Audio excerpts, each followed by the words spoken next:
الحمد لله نحمده ونستعينه ونستغفره ونؤمن به ونتوكل عليه ونعوذ بالله من شرور أنفسنا ومن سيئات أعمالنا من يهده الله فلا مضل له ومن يهده الله فلا مضل له ومن يضلله فلا هادي له ونشهد أن لا إله إلا الله وحده لا شريك له ونشهد أن سيدنا ومولانا محمدا عبده ورسوله أما بعد فإن خير الحديث كتاب الله وخير الهدي هدي محمد صلى الله عليه وسلم وشر الأمور محدثاتها كل محدثة بدعة وكل بدعة ضلالة وكل ضلالة في النار. قال الله تبارك وتعالى في الكلام المجيد والفرقان الحميد: أعوذ بالله السميع العليم من الشيطان الرجيم. بسم الله الرحمن الرحيم.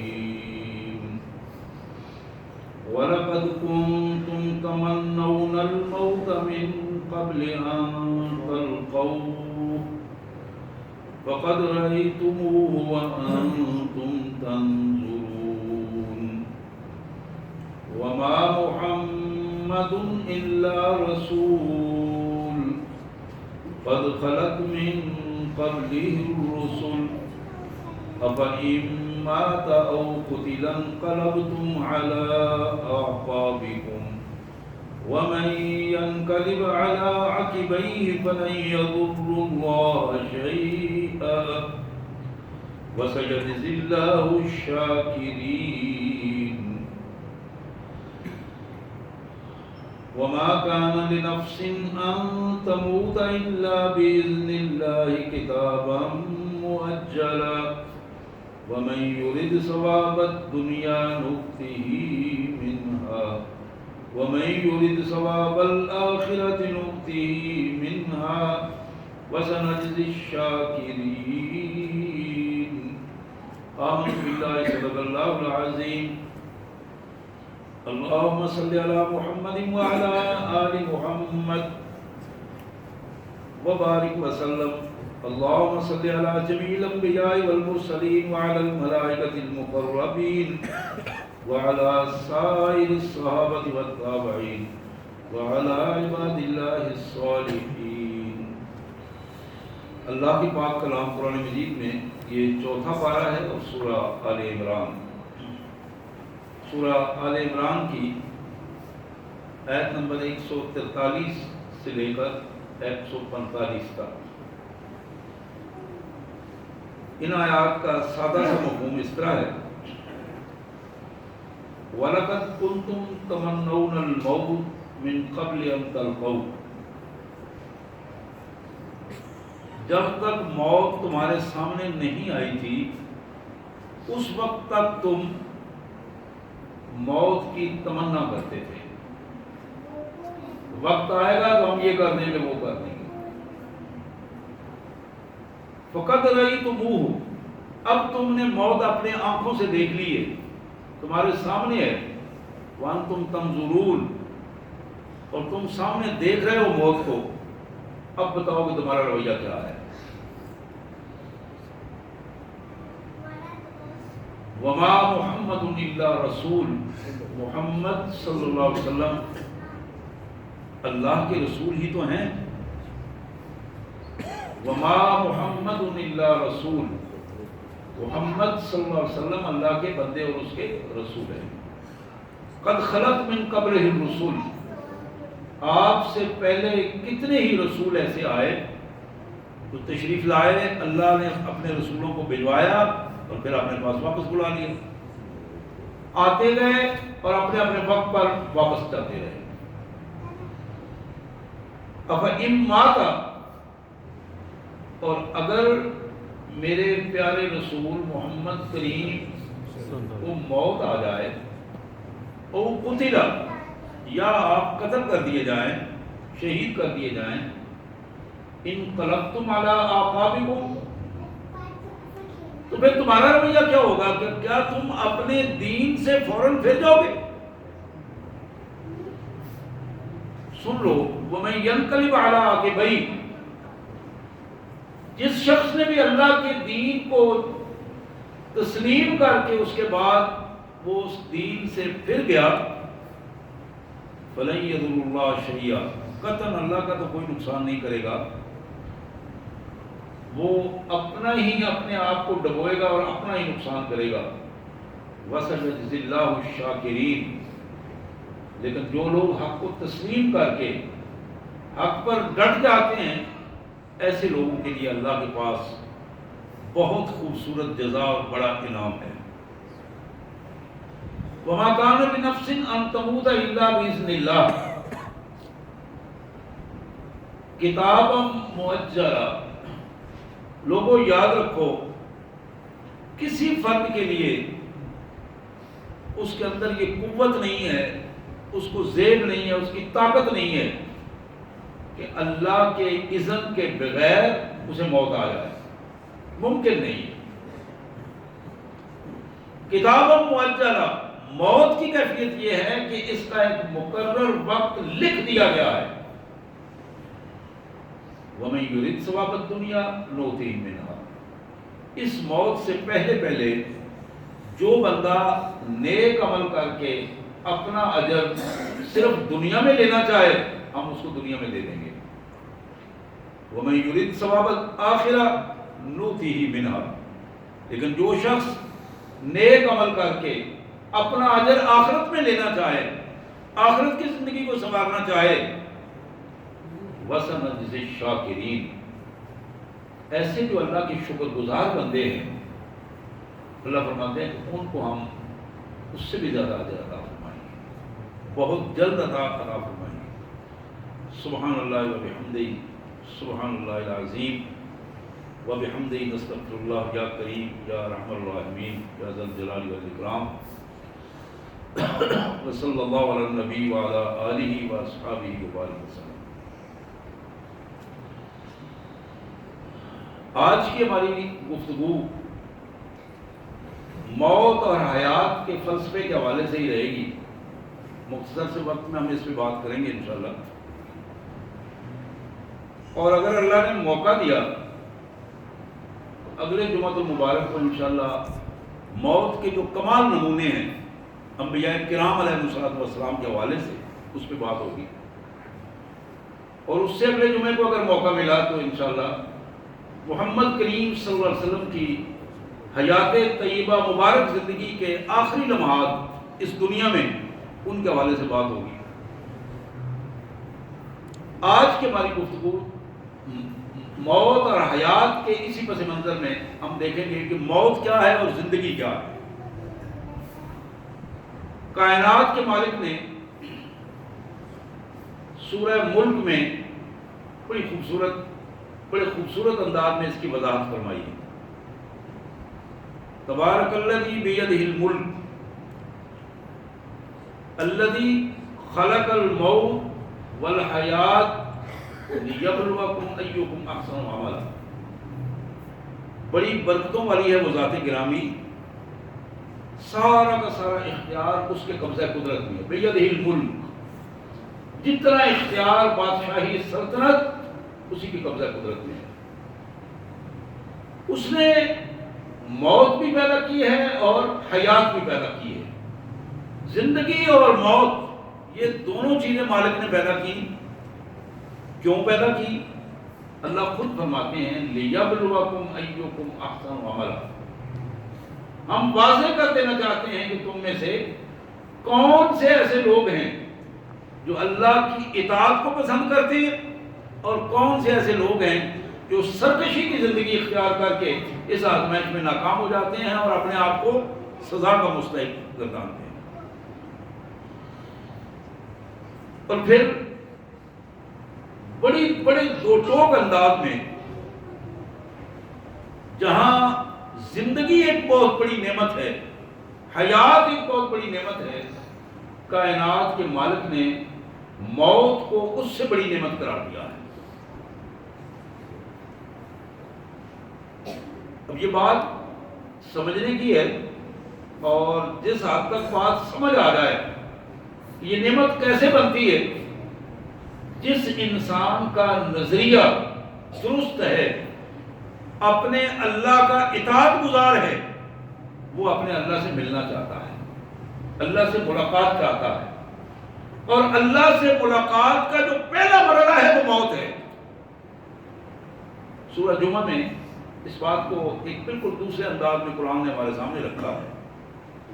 میرے رسول، یہ یہودی جو اپنے آپ کو یہ کہتے ہیں کہ ہم نبیوں کی اولاد ہیں، جو یہ کہتے ہیں کہ ہم نبیوں کے محبوب ہیں، ان یہودیوں سے یہ پوچھو اگر تم اللہ کے محبوبوں میں سے ہو، نبیوں کی اولاد ہو، نبیوں کے محبوب ہو، تو پھر تم یہ بتاؤ کہ موت کیوں نہیں مانگتے؟ اللہ سے موت مانگو نا، اللہ سے موت طلب کرو۔ اللہ کے محبوب ہو تو موت کے پاس جانا چاہو، تو پھر اللہ سے دور کیوں رہتے ہو؟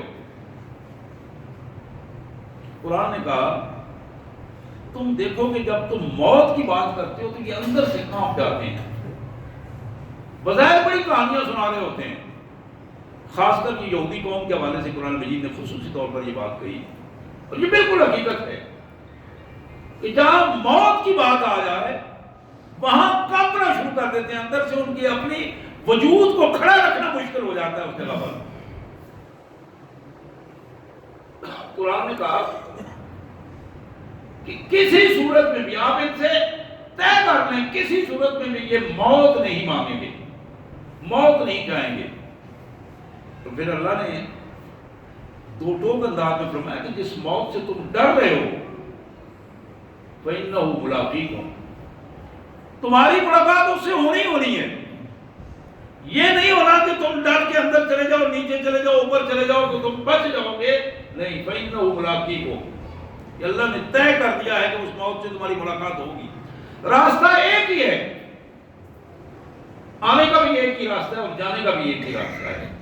اس جانے کے اس راستے سے ہی انسانیت کے باپ بھی گزرے، حضرت آدم علیہ السلام اسی طرح، اسی موت اور اسی کیفیت میں اس دنیا سے وہ تشریف لے گئے، اور پھر آدم ثانی جناب نوح علیہ السلام بھی اسی راستے سے گزرے، اور پھر جناب خلیل اللہ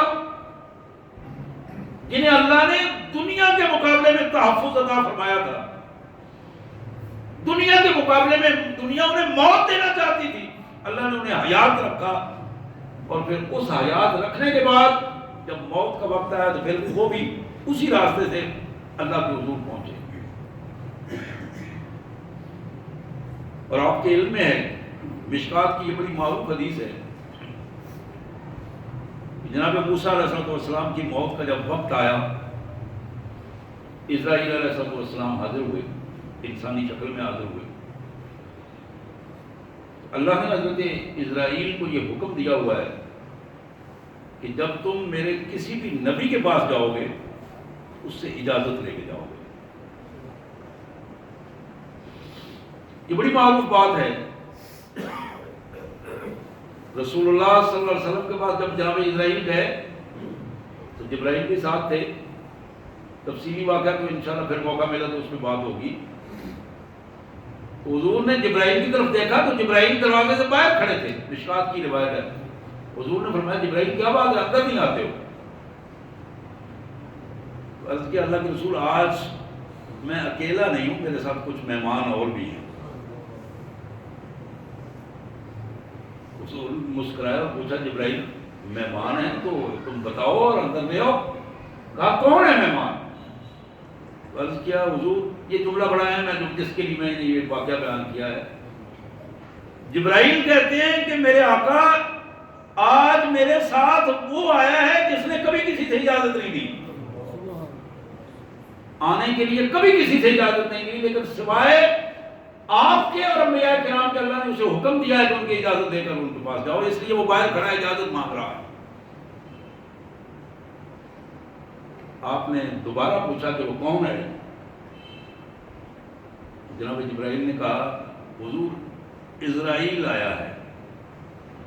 آپ نے فرمایا اندر آنے دو، اس کو لے کے آؤ. یعنی یہ اسرائیل جس کی میں بات کر رہا تھا علیہ الصلوۃ والسلام، اللہ کے مقرب بندوں میں، چند مقرب بندوں میں ایک بہترین مقرب انسان، مقرب فرشتہ. تو جناب اسرائیل انسانی شکل میں موسیٰ علیہ السلام کے پاس حاضر ہوئے. عرض کیا حضرت مجھے اللہ وحدہ لا شریک نے بھیجا ہے اور آپ کی موت کا وقت قریب آ گیا ہے، اگر اجازت ہو تو میں اپنا کام پورا کروں. حدیث میں آتا ہے رسول اللہ صلی اللہ علیہ وسلم مسکرائے بھی اور آپ نے فرمایا کہ موسیٰ علیہ السلام نے جلالی کیفیت میں اسے تھپڑ دے مارا. نعوذ باللہ، کیسا بدتمیز آدمی ہے کہ میرے سامنے مجھے مارنے کے لیے کہانیاں سنا رہا ہے. ابھی تھپڑ اتنا زوردار تھا کہ اس کی آنکھ نکل گئی کیونکہ انسانی شکل میں تھا. اب یہی وہ تھپڑ تھا ایک دور میں جس نے ایک مکے نے بندہ مار دیا تھا. آپ کو یاد ہے قرآن نے اس کا ذکر کیا ہے. قبطیوں کا ایک بندہ ایسے ہی انہوں نے مکہ مارا اور گیا اس دنیا سے. وہ تھپڑ جب اسرائیل کو پڑا تو اسرائیل نے کی انسانی شکل میں وہ آنکھ، حضور فرماتے ہیں کہ جناب اسرائیل اسی آنکھ کو اپنے ہتھیلی پر رکھتے ہوئے اللہ کے حضور حاضر ہوئے اور پھر درخواست پیش کی کہ مالک آپ کے بندے نے تو میرے ساتھ یہ کیا ہے. حضور صلی اللہ علیہ وسلم فرماتے ہیں کہ پھر اللہ نے اپنے حکم سے اس کی آنکھ تو ٹھیک کر دی اور اس کو بتایا کہ جاؤ واپس جاؤ، میرے بندے کو پوچھو کہ تم دنیا میں رہنا چاہتے ہو، کتنا رہنا چاہتے ہو، جتنا رہنا چاہتے ہو بتاؤ، ہم اتنی ایکسٹینڈ کر دیتے ہیں. جناب اسرائیل واپس آتے ہیں موسیٰ علیہ السلام سے، پھر درخواست کرتے ہیں کہ حضور میں پھر حاضر ہو گیا ہوں، آپ ارشاد فرمائیے. اللہ کا حکم یہ ہے کہ اگر آپ اس دنیا میں رہنا چاہتے ہیں، آپ ہمارے پاس نہیں آنا چاہتے، تو آپ فرمائیں کہ جتنا آپ چاہیں اتنا آپ کی زندگی بڑھا دیتے ہیں. جتنا آپ چاہیں آپ کی زندگی بڑھا دیتے ہیں. جناب موسیٰ کہنے لگے کہ اس کے بعد پھر موت ہوگی. اب حدیث میں آتا ہے کہ اب اللہ تعالیٰ سے ساتھ ڈائریکٹ کلام ہوا جناب موسیٰ کو. جناب موسیٰ نے اللہ کے حضور درخواست کی کہ میرے مالک میں 100 سال 2 سال 1000 سال ہزاروں سال زندہ رہوں تو پھر آخر مجھے کیا موت سے بچ جاؤں گا مرنا؟ اللہ نے فرمایا کہ بالآخر موت، آخری حکم تمہارے لیے یہ سب کے لیے موت ہی ہے. پھر ایک لمحہ رک کر فوراً جواب دیا میرے مالک تیرا بندہ حاضر ہے، میں حاضر ہوں. اور جناب اسرائیل کو اشارہ کیا کہ اسرائیل اپنا کام مکمل کرو. حضرات موت یہ ہے اور حیات کیا ہے، بلکہ اس سے تھوڑا سا آگے بھی اگر موت کا تصور ہم سمجھنا چاہیں، قرآن یہ کہتا ہے کہ کل نفس ذائقۃ الموت. کائنات کا کوئی انسان ایسا نہیں ہے جو اس کائنات میں پیدا کیا گیا ہو اور موت سے بالاتر ہو جائے. کل من علیہا فان. اب اس سے اور زیادہ وسیع مفہوم کے ساتھ قرآن نے یہ الفاظ کہے انسان تو انسان، اس کائنات میں جو شخص بھی جو چیز بھی جاندار ہے، اس میں انسان ہے، حیوانات ہیں، جمادات ہیں، نباتات ہیں، جاندار کوئی بھی چیز، کل من علیہا فان، ساری کی ساری فنا ہو جائے گی. وَيَبْقَى وَجْهُ رَبِّكَ ذُو الْجَلَالِ وَالْإِكْرَامِ. صرف اللہ وحدہ لا شریک کی ذات گرامی. اور بالآخر اس موت کی انتہا کیسے ہوگی؟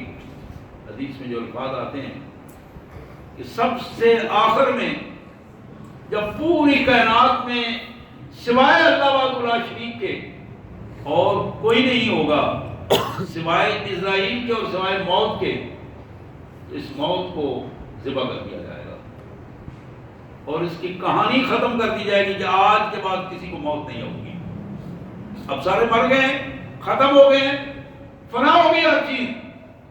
اور جس کے ذمے موت تھی یہ ڈیوٹی تھی اس کو بھی موت دے دی گئی، اور سب سے آخر میں جناب اسرائیل کی اس دنیا سے رخصت ہوئے، اس کائنات سے رخصت ہوئے، اور پھر کائنات کے مالک کی طرف سے آواز آئی، این الجبارون این المتکبرون، کائنات والوں آج تم دیکھو کہ کون ہے جو اللہ کے مقابلے میں اپنے آپ کو نعوذ باللہ بڑا سمجھتا تھا، کون ہے جو اپنا نظام اللہ کے علاوہ دوسروں پر مسلط کرنا چاہتا، جابرانہ تحکمانہ انداز پیش کرنا چاہتا تھا، کون ہے جو اپنی بنوانا چاہتا تھا، کون ہے جو غنڈہ گردی کرنا چاہتا تھا؟ آج بتاؤ، اور آج مجھے بتائے کہ کون ہے ایسا؟ وہاں ایک ہی آواز، اور وہ خود ہی اللہ تبارک و تعالیٰ کا جواب ہوگا کہ آج کی ساری سلطنت، آج کا سارا اختیار للہ الواحد القہار، اللہ وحدہ لا شریک کا ہے۔ اس کی قوت جسے کوئی چیلنج نہیں کر سکتا، اس کی طاقت، مالک کی طاقت کو کوئی چیلنج نہیں کر سکتا، اس کا اختیار کوئی چیلنج نہیں کر سکتا۔ حضرات، یہ موت کا ایک چھوٹا سا منظر تھا جو میں نے آپ کے سامنے رکھنے کی کوشش کی۔ موت کو اگر ہم دیکھتے ہیں تو بالعموم ہم تبھی موت دیکھتے ہیں، یعنی قدرتی طور پر بستر پر موت جسے کہتے ہیں، وہ ہاسپٹل میں ہو، گھر میں ہو، آدمی بیمار ہوا یا کوئی بہانہ بنا، وقت آیا، موت ہو گیا۔ موت کی اس کیفیت کو جو تبھی موت ہے، اس میں بھی ہم دیکھتے ہیں کہ بعض بندے موت کے وقت بڑی پریشانی کی کیفیت میں ہوتے ہیں، بعض بندے موت کے وقت ان کی کیفیت یہ ہوتی ہے کہ ایسے بالکل باتیں کرتے کرتے نکل گئے، احساس بھی نہیں ہوتا کہ ابھی باتیں ایک دو باتیں ہو رہی ہیں، فیملی میں بیٹھے ہیں، کوئی اندازہ نہیں۔ بعض ہیں کہ سجدے میں موت آ گئی، سجدے پڑے ہیں، اوپر سے گیا ہے، سجدہ کیا ہے اور سجدے میں اٹھ نہیں سکا، بعد میں جب سلام پھیرا تو اس کے بعد لوگوں نے اٹھایا، اور بعض قیام میں گر پڑے، رکوع میں گر پڑے۔ یہ ساری کیفیات تبھی موت کی ہیں۔ اور پھر اس سے آگے ایک موت ہے جسے شہادت کی موت کہا جاتا ہے۔ یہ موت جس کی تمنا خود محمد رسول اللہ نے کی ہے صلی اللہ علیہ وسلم، شہادت کی موت کی تمنا خود محمد رسول اللہ صلی اللہ علیہ وسلم، بخاری کی حدیث ہے، حضور صلی اللہ علیہ وسلم نے فرمایا، واللہ، اللہ کی قسم، کائنات میں مجھے سب سے زیادہ یہ بات پسند ہے، ان اقتل فی سبیل اللہ ثم احیا ثم اقتل ثم احیا ثم اقتل ثم احیا ثم اقتل۔ 3 دفعہ یہ جملے فرمائے کہ مجھے سب سے زیادہ پسند یہ ہے کہ میں اللہ کی راہ میں مارا جاؤں، پھر زندہ کیا جاؤں، پھر مارا جاؤں، پھر زندہ کیا جاؤں، پھر مارا جاؤں، پھر زندہ کیا جاؤں۔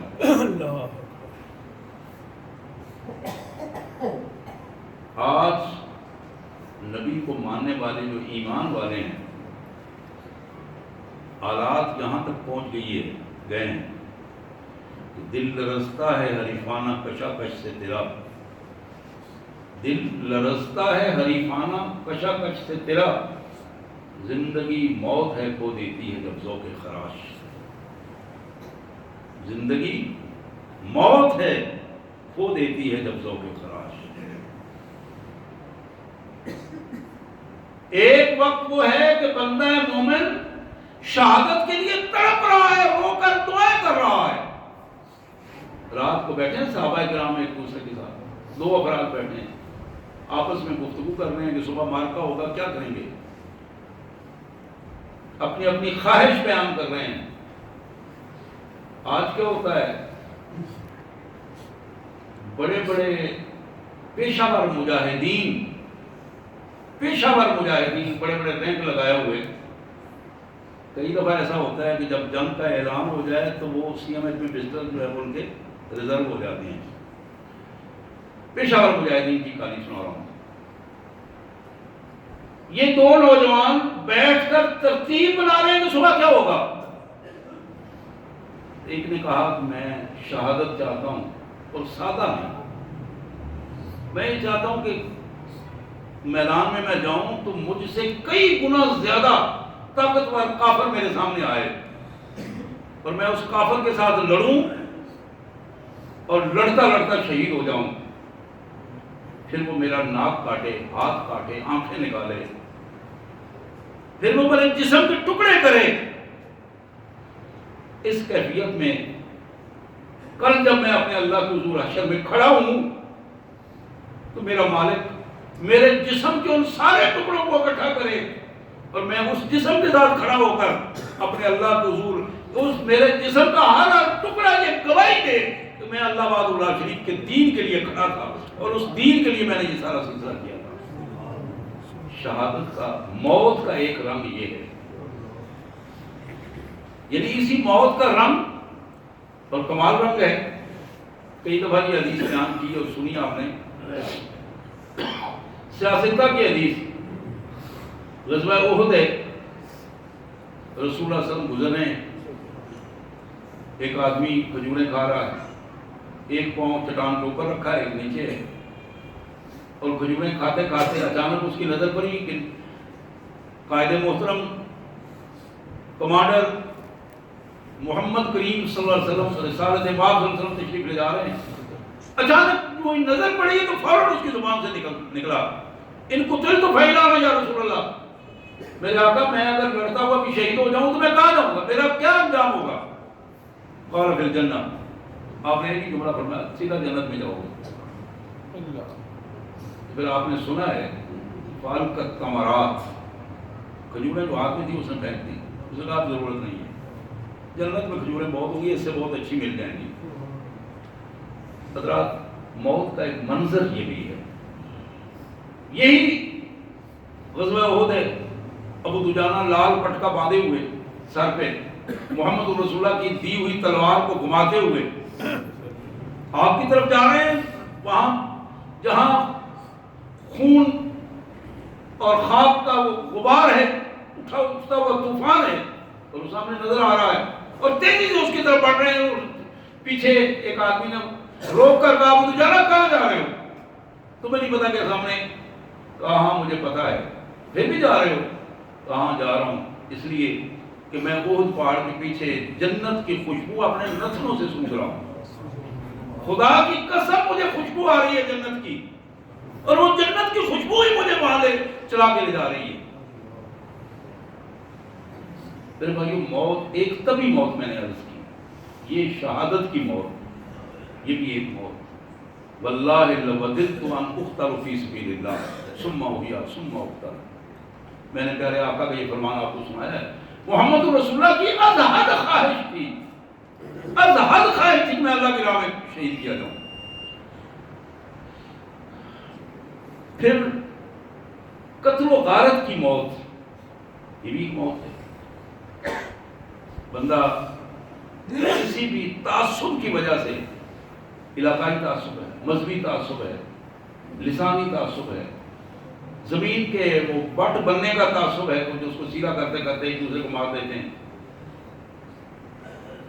کاروبار میں پیسے پہ اختلاف ہوا، دوسرے کو پیسہ لے لیا، اس نے دیا نہیں، وہ آپس میں قتل و غارت کا سلسلہ بن گیا، دوسرے کو برداشت نہیں کیا اور قتل ہو گیا۔ یہ جو قتل و غارت کی موت ہے، یہ بھی ایک موت ہے۔ اور پھر ان سب سے بری موت ہے جو خودکشی کی موت ہے، کہ بندہ وہاں پہنچ جائے جہاں وہ اپنے وجود کو بھی برداشت نہ کر سکے اور اپنے وجود کو بھی اپنے اوپر بھاری سمجھے اور اسے مار کر اپنے آپ کو ختم کر کے وہ ہمیشہ کے لیے جہنم کا سامان بن جائے۔ حضرات، یہی موت کی جو کیفیات ہیں، ان کیفیات میں مجھے اور آپ کو کیا پسند ہے؟ ہمیں وہی پسند کرنا چاہیے جو ہمارے آقا نے پسند کیا۔ لیکن آخر میں وہ حدیث آپ کے سامنے رکھوں گا، میں نے وہ بھی کئی دفعہ آپ کے سامنے رکھی ہے۔ میرے آقا صلی اللہ علیہ وسلم نے ارشاد فرمایا کہ لوگوں، جو شخص یہ چاہتا ہے کہ میری عمر لمبی ہو، میرے صحابہ، میری امت کے لوگوں، جو شخص یہ چاہتا ہے کہ میرا رزق طیب ہو، پاک ہو، وسیع ہو، کھلا رزق مجھے ملے، جو شخص یہ چاہتا ہے کہ میں بری موت سے بچ جاؤں، 3 چیزیں میں نے عرض کی ہیں۔